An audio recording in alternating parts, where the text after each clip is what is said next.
অমিত ভাই এখন কি উড়াবে, এটা কি বলে? বেলুন। বেলুন উড়াবে, চলো উড়াও। বাবল কই বেশি করে উঠছে কই? বল বাবল। হ্যাঁ। আরে এই তো অনেকগুলো উঠলো। দেখি দেখি, আমাকে আবার দেখি, আমাকে আবার দেখি। এতগুলো দাঁড়িয়ে আছে ওগুলো। এই মারা অনেকগুলো উঠলো তো। হ্যাঁ অমিত ভাই হাসিটা দেখো আবার।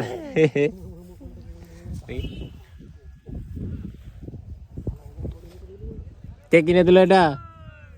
এটা আমি কিনেছি। হ্যাঁ উঠছে না। চলো ভরে দাও, ভরে দাও, রেখে দাও। তো শুটিং এ এগুলো কেন নিয়ে এসছো তা? ফাঁকা পেলে খুলবো। এই রে মারা, শুটিং এতে এটাকে নিয়ে এসে দেখো খালি। হ্যাঁ, আর এই বোরোলিন দিয়েছি, এই গালগুলো তুমি মাখো না, তোমার দিদি নেপালি গেছে। হ্যাঁ বোরোলিনটা কি বদমাস না। হ্যাঁ